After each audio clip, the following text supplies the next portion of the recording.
Welcome to this episode of Sound Bites, a podcast series produced by the National Psoriasis Foundation, the nation's leading organization for individuals living with psoriasis and psoriatic arthritis. In each episode, someone who lives with psoriatic disease, a loved one, or an expert will share insights with you on living well. If you like what you hear today, please subscribe to our podcast and join us every month at Soundbites for more insights on understanding, managing, and thriving with psoriasis and psoriatic arthritis. Hi everyone, I'm Julia Bowles, the Grassroots and Advocacy Manager at NPF, and I'm excited to be back on Soundbites today. I'm joined by Kristen Stickler, who is the State Government Relations Manager, and we are going to dive into questions about treatment costs, copay assistance, and what happens when that assistance doesn't count. Thanks, Julia. I'm excited to be on Soundbites to talk about a new public policy issue that is cropping up at the state and federal level. These are called copay accumulator adjustment programs. Now, this can be a bit of a tricky policy area, but we want you to stick with us as we're going to break it down step by step and help you learn if this new insurance trend could be impacting you. So to help break down this issue, we wanted to start off by sharing a story about an NPF volunteer who I was just talking to recently, and for the sake of today, we're going to be calling her Kelly. Kelly has been living with psoriasis for years, and about 5 years ago found a biologic that has been working perfectly for her. And because the out-of-pocket costs were a little bit high, Kelly also found some copay assistance that can help her afford the treatment. So for a little bit of context there, her medication costs $6,000 a month, and under her insurance, she owes the full cost of her drug until she meets her deductible. And after that, she starts paying a percent of the cost. But for those first few months when she's using copay assistance, she pays $25, and then the assistance helps her pay for the rest of her treatment. Julia, could you explain to the listeners how Kelly got access to this copay assistance that's helping her afford her high out-of-pocket costs? That's a great question. And the answer for folks listening, I'm sure, has been different. But copay assistance is kind of a big umbrella of financial assistance that you can get access to or learn about by talking with your doctor or your pharmacist, just looking up available assistance online. It kind of depends on your insurance plan and then also the type of treatment you're taking. And a lot of times when you start the journey of Googling, you'll see that a lot of manufacturers of treatments do provide copay assistance. But copay assistance can also come from a nonprofit or somebody helping you pay for your treatment. Maybe it's your neighbor or your brother-in-law. There are other possibilities besides manufacturer assistance as well. Right, exactly. And I think of it as sort of a big category of assistance. We've also seen folks set up GoFundMe. So there's really a big range of what financial assistance can entail. But for the example of Kelly's situation, she was getting assistance from the manufacturer of her specific treatment. And this is something that she'd been doing over the past few years since she started taking this biologic. And this year, as it does every year, her insurance renewed. She has the same insurance, but some things change year over year, and everything seemed to be normal. But in March, Kelly got a call from the pharmacy saying that in order to take home her prescription that month, she owed $3,000.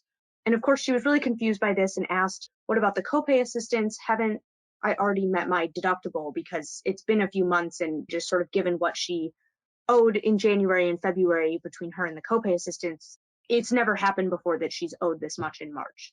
And the pharmacist went on to answer her questions and tell her that her copay assistance had actually run out, and only the money that she had personally paid was credited towards her deductible. So only the $25 in January and the $25 in February were counted.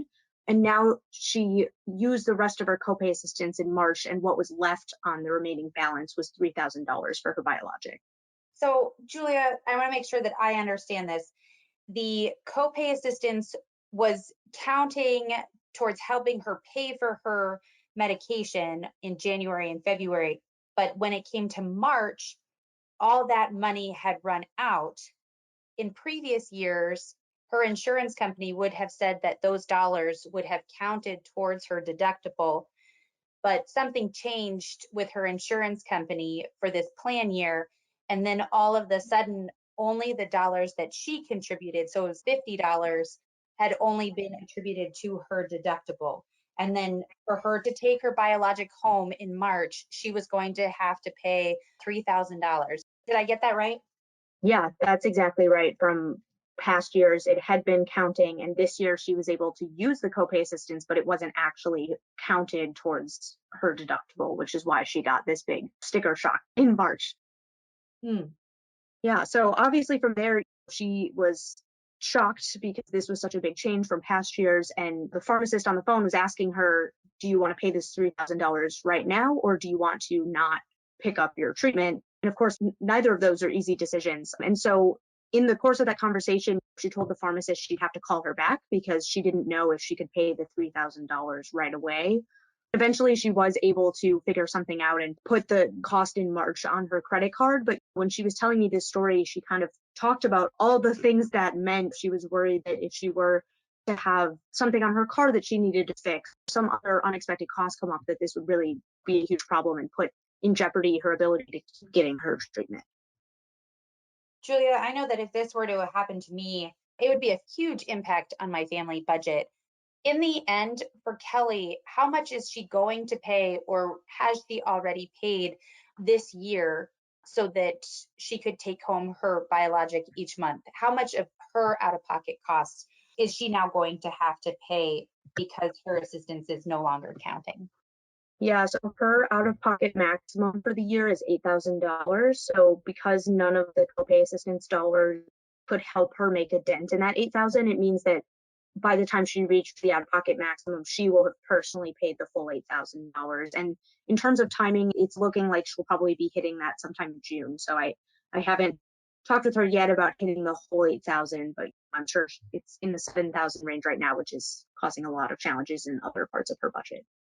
Wow. So unfortunately, Kelly's story, we know, is becoming more common for many of our patients. And this is because the insurance companies are now implementing programs called copay accumulator adjustment programs. So now that we have a real story to guide our discussion, we're going to break down what's happening to Kelly and answer questions like, what is copay assistance? What are these copay accumulator adjustment programs? How are we seeing these programs impact people with psoriatic disease? And what can you do about it? So first, let's start off by talking about copay assistance, because that is a word that can have a lot of different meanings. That is very true, Julia. And this can be very confusing, having all the different meanings for what people believe is copay assistance. Right. And part of that confusion is that copay assistance is sometimes called a lot of different things. We hear copay cards, coupons, voucher programs, or discounts. These are all words that we hear legislators throw around when we're talking about copay assistance. And these terms don't always mean the same thing. So, Kristen, can you help us break down what we mean when we talk about copay assistance? Copay assistance is real money. It's real money that is helping patients afford their out-of-pocket costs, especially for high-cost drugs. These programs can come from nonprofit charities, as we said before, or can even come from manufacturers. And copay assistance could even come from your brother, your neighbor down the street, or even a GoFundMe page. Copay assistance programs are different from discount programs. Discount programs like the GoodRx program offer a discount on how much the drug costs, so a 15 or 20% off of a drug, while copay assistance is real money. Right. And these copay assistance programs are really important for our community. In a 2020 NPF survey, 80% of people with psoriatic disease reported that they use copay assistance to afford their biologic. So that really underscores how important copay assistance is to our patient community and how important it is that their copay assistance is counting towards their out-of-pocket costs. So over the past few years, we have started hearing about insurance companies changing how copay assistance is being accumulated. In other words, the copay assistance has stopped counting. Right. So the assistance can still be used, but it's not helping people like Kelly with their deductibles in the way that it used to. And it's really concerning that we're seeing a trend in an increase of these copay accumulator adjustment programs popping up all over the country. In fact, a recent AIDS Institute study showed all 50 states have at least one individual marketplace plan that includes a copay accumulator adjustment program.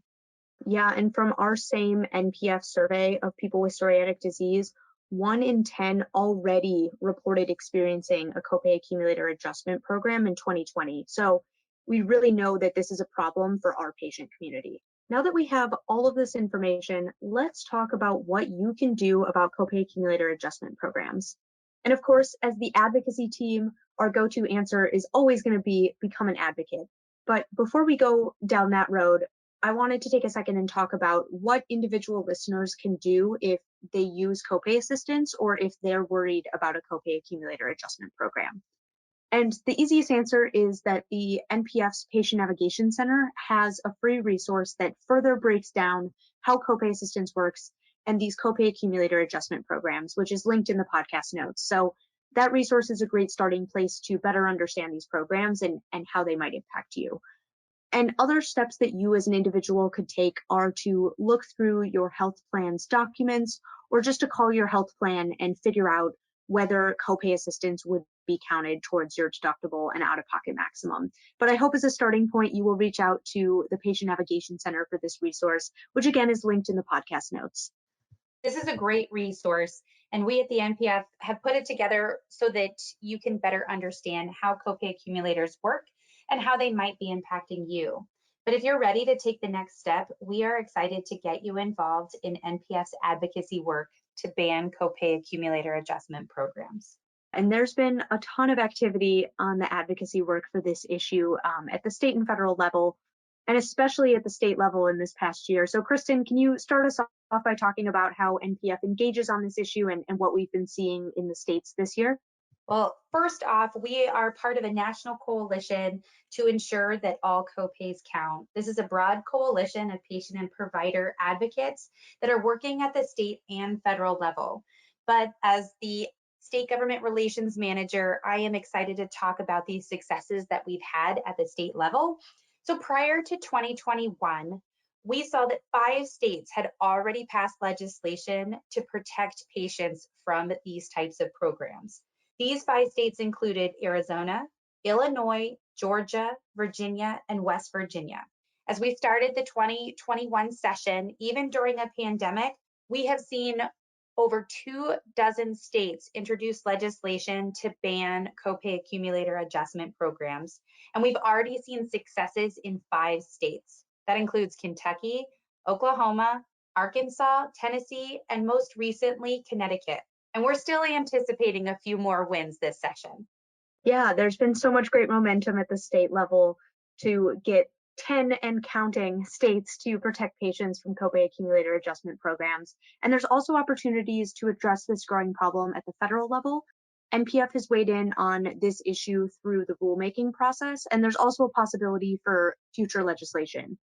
What has really been tipping the scales in states that have already passed copay accumulator adjustment bans is hearing from patients who have been personally impacted by these types of programs or who use copay assistance. We have had patients testify at hearings, submit letters to the editor, and email their lawmakers, which I believe is truly making a difference and why we're able to get these bills passed in so many states this session.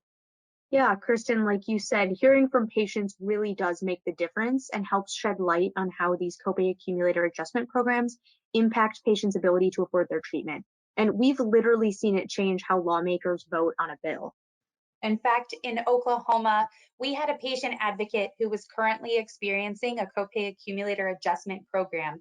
We worked with her to get a letter to the editor submitted, and she was published. In that process of getting all of that information out to lawmakers, she found out that her own legislator was going to vote against the bill. She reached out to that legislator, sent him an email, and explained how this legislation would directly impact her and her ability to afford her medication. After talking with her and understanding her process of what this meant to her, she was able to convince him to change his vote. And Oklahoma was one of the states that have banned copay accumulator adjustment programs this session. That story is such a great example to really connect how going from your personal patient story can literally be the difference between a bill becoming law or not. So really highlighting how important patient stories are to this effort. And because health plans are all different, we really need to hear from the community to know how these programs are working and also how they're changing over time. In terms of the legislative process, Kristen and I can explain the policy issue to lawmakers all day, but it's really hearing personal stories that helps it click for them and helps them understand why it's so important that all copays need to count. Lawmakers need to hear from their constituents, so please reach out to the advocacy team and we can help you share your story. We make it really easy. You don't have to have any previous experience. Like Kristen mentioned in that example, we help you take your personal story and turn it into a letter or an email or something that can be published. So really, all you have to start with is a willingness to want to get involved. And if that describes you, you can reach out to us by emailing the advocacy team at action@psoriasis.org. We hope this podcast has helped you understand what copay assistance is, how copay accumulator adjustment programs are impacting you, and how you can get involved with NPF's advocacy efforts to ensure all copays count. To learn more, please check out the free Patient Navigation Center resource at psoriasis.org/copay-accumulator, also linked in the podcast notes. And to get in touch with the NPF advocacy team, you can email us at action@psoriasis.org. The NPF advocacy team continues to work at the state and federal level, and we're excited to get you involved in advocating for our patient community. We hope to hear from you soon. We hope you enjoyed this episode of Sound Bites for people with psoriasis and psoriatic arthritis. If you or someone you love has ever struggled with psoriatic disease, our hope is that through this series, you'll gain information to help you lead a healthier life and inspire you to look to the future. Please join us for another inspiring podcast. You can find this or all future episodes of Sound Bites on Apple Podcasts, Spotify, iHeartRadio, Google Play, Ghana, and the National Psoriasis Foundation webpage. To learn more about this topic or others, please visit psoriasis.org or contact us with your questions or comments by email at podcast@psoriasis.org.